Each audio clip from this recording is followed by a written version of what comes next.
All right, let's dive into this whole social media thing, and more specifically, Conrad Reicher's book, Social Media Sanity. Yeah, it seems like a lot of you are really interested in how social media is impacting, well, everything really, but especially men. Yeah, Reicher really goes there. He does. So we're going to unpack some of the key themes that he explores, like how social media companies are using all these sort of manipulation tactics to keep us hooked. Right, and how that's playing out in terms of gender dynamics. Exactly. And then, maybe most importantly, what we can actually do about it. How to reclaim your mind, as Riker puts it. Yeah, he doesn't pull any punches. No, he doesn't. One of the things that really struck me right off the bat was his discussion of selfie culture. Oh, yeah. I mean, think about it. How many selfies do you see every single day? It's kind of mind-boggling. What's Riker's take on all this self-documentation? Well, he argues that it creates this kind of dangerous feedback loop Hmm.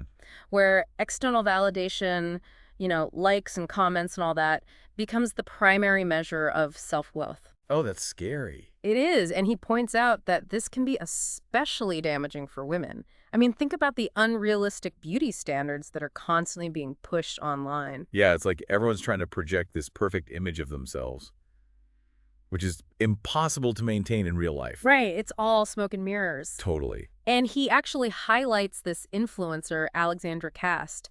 She achieved this overnight fame, but her mental health completely crumbled under the pressure of maintaining her online persona. Wow, that's a pretty stark warning about the dark side of chasing online validation. Yeah, it's a real cautionary tale. But Riker doesn't just focus on individual impacts. No, he goes bigger. He really digs into how social media companies are, well, how they're designed to keep us hooked. He compares them to slot machines. Oh, wow. Yeah, carefully engineered to exploit our psychological vulnerabilities. That's a little creepy. Is it? Yeah, when you put it like that. He references Neeral's book, Hooked, which details how features like, infinite scrolling and notifications, they're all designed to keep us engaged, even if it's bad for us. It's kind of freaky when you think about how much these companies actually know about us. Yeah. Like they're using algorithms to tailor our feeds, showing us more of what we already agree with. He calls this the echo chamber effect, right? Yeah, and it's not just some passing mention. He really explains how these echo chambers are contributing to, well, to societal polarization How's by limiting our exposure to different viewpoints. It's like we're all trapped in our own little information bubbles, unable to understand, or even tolerate opposing opinions. And then you've got the problem of fake news and deepfakes. It feels like it's getting harder and harder to know what to believe online. Yeah, Riker uses this really striking term for this. What's that? He calls it a war on reality. Whoa. Yeah, he argues that social media is being weaponized to spread disinformation, erode trust in institutions, and ultimately make us question our own perceptions. Pretty sobering stuff. It is. It's kind of bleak. So with all these negative impacts, what does Riker propose we do about it? Well, his solutions are definitely rooted in a more traditional worldview. Okay, in what way?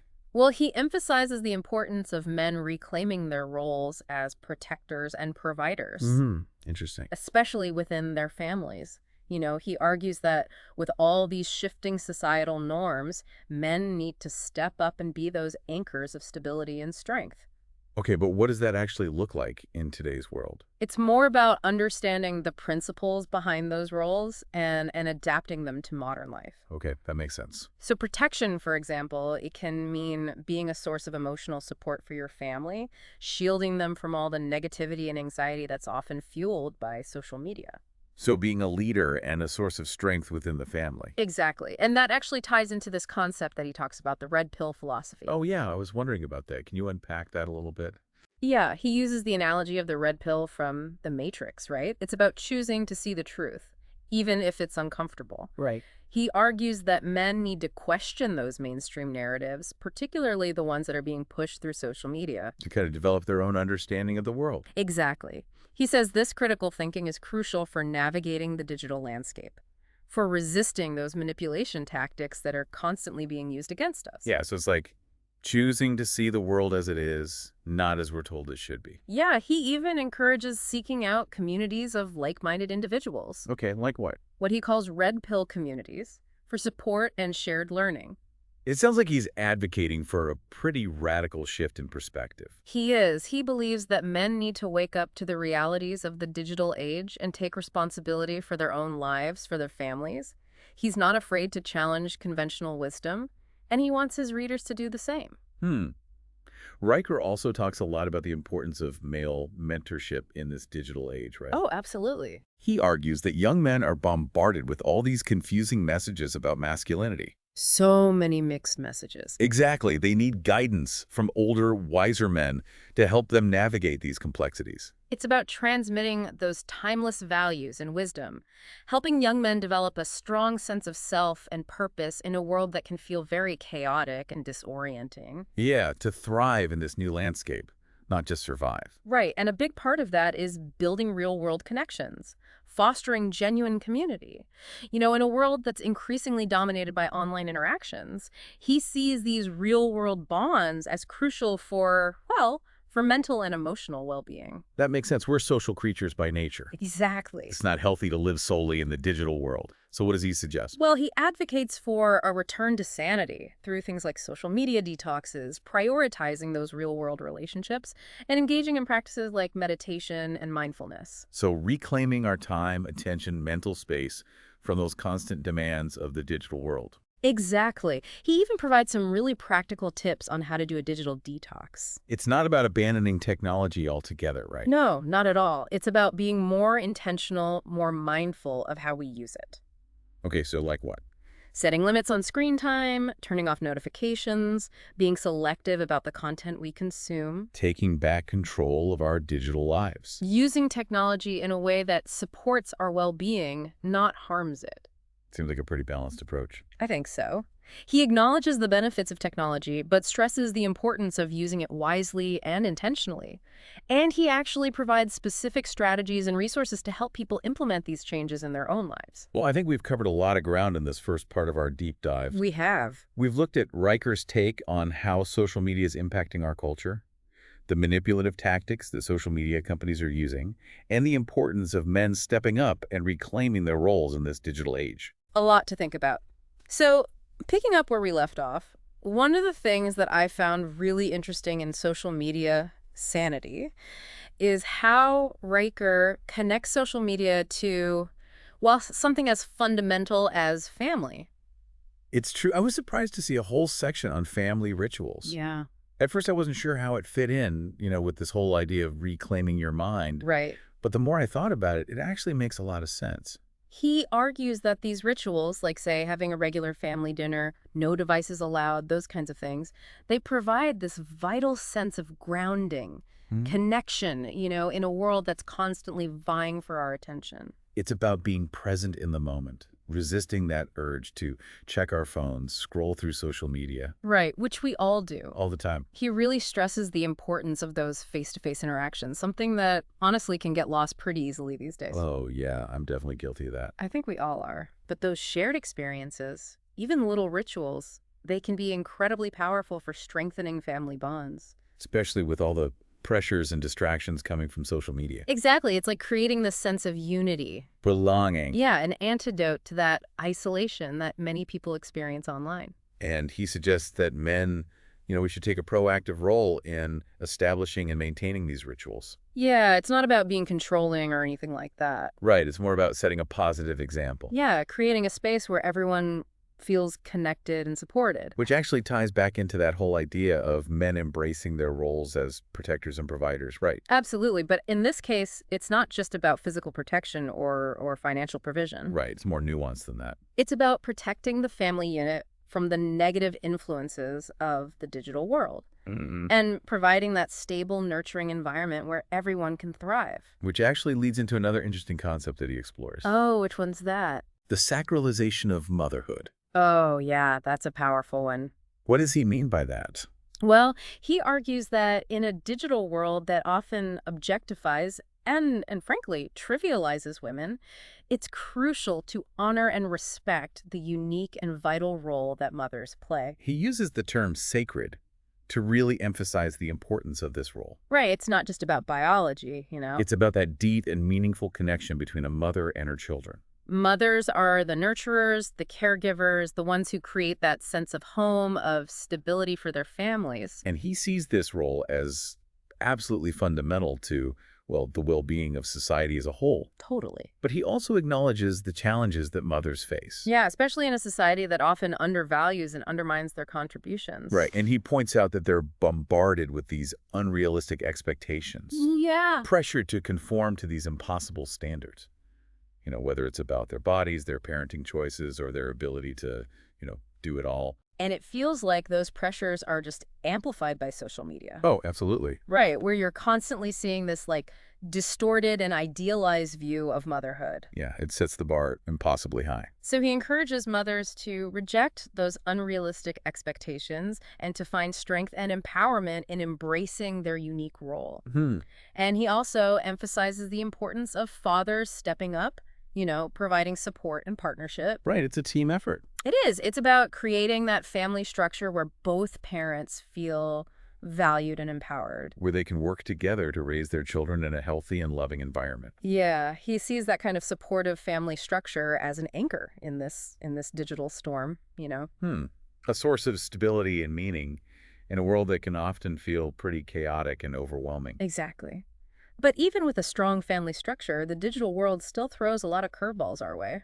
So what does he suggest we do to protect ourselves and our families from those negative influences? He offers a whole bunch of practical strategies, actually. Okay, like what? Well, we've touched on a few already, Right. but a social media detox is one of his key recommendations. Taking a break, Yeah. even for a short time, just to reset our relationship with technology. Exactly. He's not saying to, give it up entirely, Right. but to be more conscious, more intentional about how we use it. Okay. Setting limits on screen time, turning off those notifications, curating our feeds so we're minimizing the negativity. Maximizing the positivity. Exactly. And he also talks about the importance of building offline communities, prioritizing those real-world interactions. Something we touched on earlier. Yeah, he sees this as a crucial antidote to the isolation, the superficiality that we often see online. Connecting with people on a deeper level. Building those meaningful relationships.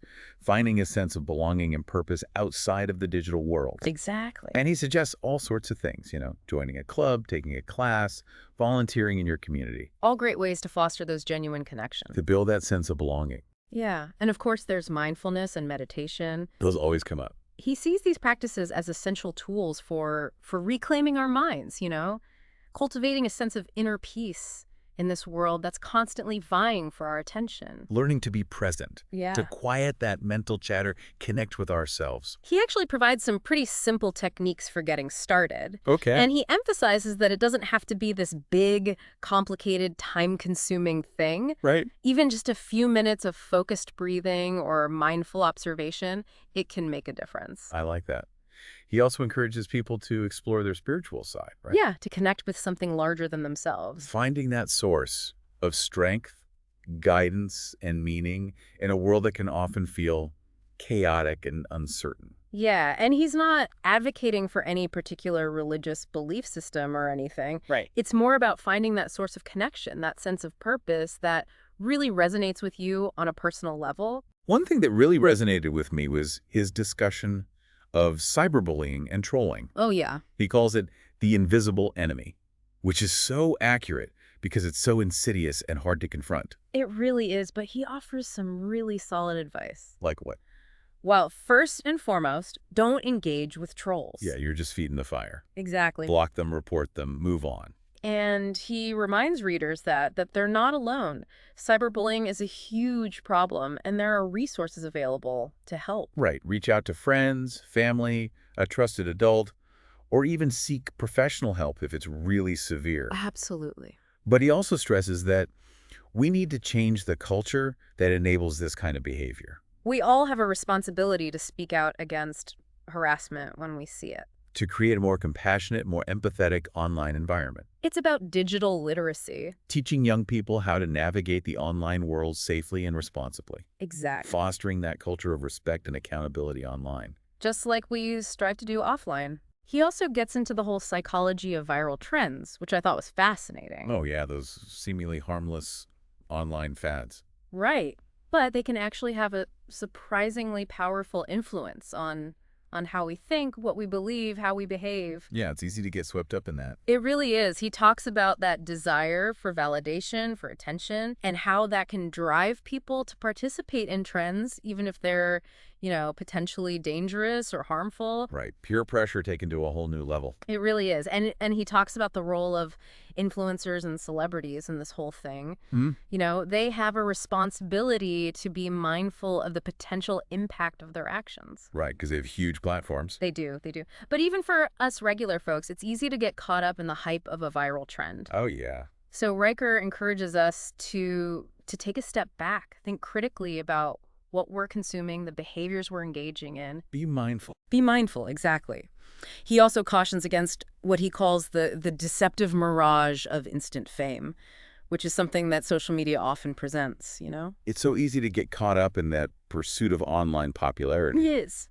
But it can be so hollow. Fleeting, addictive, Yeah. leading to feelings of inadequacy, anxiety, depression, He reminds us that true self-worth comes from within. not from the number of likes or followers we have. So focus on building those genuine connections, finding fulfillment in real-life experiences. Not chasing that fleeting validation of online fame. Riker covers a lot of ground in this section of the book. It's like a toolkit of strategies Yeah. for reclaiming your mind in the digital age. Social media detoxes, mindfulness, building those real-world connections. A roadmap for a more balanced and fulfilling life in a world that's just saturated with technology. So we're back for the final part of our deep dive into social media sanity. I've talked about a lot of the specifics, the manipulative tactics and the strategies for reclaiming your mind. But I think it's important to zoom out a little bit, look at the bigger picture. Yeah, Riker doesn't just offer Band-Aid solutions. Right. He really gets into how social media is changing us, like at a fundamental level. Yeah, it's not just about changing our habits. No, it's deeper than that. It's about understanding how this whole digital landscape Mhm. is reshaping our culture, our society. He argues that we're living through this unprecedented shift, and social media is in the forefront of it. This constant information overload, the curated perfection we see online, it all creates this distorted reality that's hard to escape. He talks about this culture of instant gratification. Oh, yeah. Everything's available at our fingertips. Patience is a lost art. It makes it hard to focus, to appreciate the simple things, just to be present in the moment. And then there's the constant comparison game. We're bombarded with images of other people's seemingly perfect lives, their highlight reels. Oh, yeah, I can totally relate to that. It's like everyone's on vacation all the time, or they have these perfect relationships and amazing careers. And it's so easy to fall into that trap of feeling like inadequate, envious. Oh, yeah, for sure. And Raker argues that this culture of comparison, it can be really damaging for our self-esteem, for our mental well-being. It creates this distorted view of reality. Right. It makes it harder to appreciate our own, strengths and accomplishments. Exactly. And it can lead to this disconnect between who we really are and the image we project to the world. It's like we're all living these double lives, which can be exhausting and isolating. He calls it digital schizophrenia, Yeah. this split between our online selves and our offline selves. It can make it hard to form genuine connections, to be vulnerable, to accept ourselves for who we are. It's almost like social media encourages us to create these idealized versions of ourselves. Yeah. Which makes it even harder to embrace, the messy reality of being human. Right. And then there's how social media distorts our relationship with time. We're constantly connected, always available. This creates this sense of urgency, this pressure that's just not sustainable. Yeah, we've forgotten how to just be, to relax, disconnect, recharge. And all that constant connectivity can lead to burnout, anxiety, feeling overwhelmed. It's so important to reclaim our time, to set boundaries, to prioritize things that actually nourish us, not just feed our digital addictions. He also talks about how social media is changing our relationship with truth. Oh, yeah. It's harder than ever to know what to believe. It really is. We're bombarded with conflicting narratives, biased algorithms, misinformation. It's like we're living in this post-truth world where everyone has their own version of reality. And he really urges readers to develop those critical thinking skills, to be discerning about the information they're consuming. Don't just accept everything you see online at face value. Right. Check sources, consider different perspectives, be aware of your own biases. Exactly. It's about taking responsibility for your own understanding of the world, not just blindly accepting the narratives that are being pushed on you. So it's clear that social media is having a profound impact. on our minds, on our relationships, on society as a whole. It's not just some harmless form of entertainment. It's this powerful force that's shaping our culture, our future. And that's why Riker's book is so important, because he's not just pointing out the problems. Right. He's offering a path forward, a roadmap for reclaiming our minds and our lives in this digital age. He doesn't offer any easy solutions, but he gives us all these practical strategies and insights that can help us navigate this complex digital world. It's about taking small steps, making conscious choices, gradually shifting our relationship with technology in a more positive direction. And remembering that we're not alone in this. Millions of people are struggling with these same challenges. There are communities, resources available to support us. Absolutely. And one of the most empowering things about Riker's book is this message that we have a choice. We're not powerless victims of technology. We can choose how we engage with it. Exactly. We can create a digital future that serves us, not the other way around. So as we wrap up our deep dive into social media sanity, I encourage you to think about what you've learned and to consider, even just one small change that you can make to reclaim your own mind in this digital world. It could be anything, really. Setting boundaries on your social media use, cultivating mindfulness, connecting with a real-world community. Every little bit counts. And for those of you who want to go even deeper with Riker's work, explore his insights in more detail, you can find Social Media Sanity on Amazon Kindle and Google Play Books. Remember, the power to change your relationship with technology, it's in your hands. Take control, reclaim your mind, and create a digital future that supports your well-being. Thanks for joining us on this deep dive. Until next time, stay mindful and stay connected to what truly matters.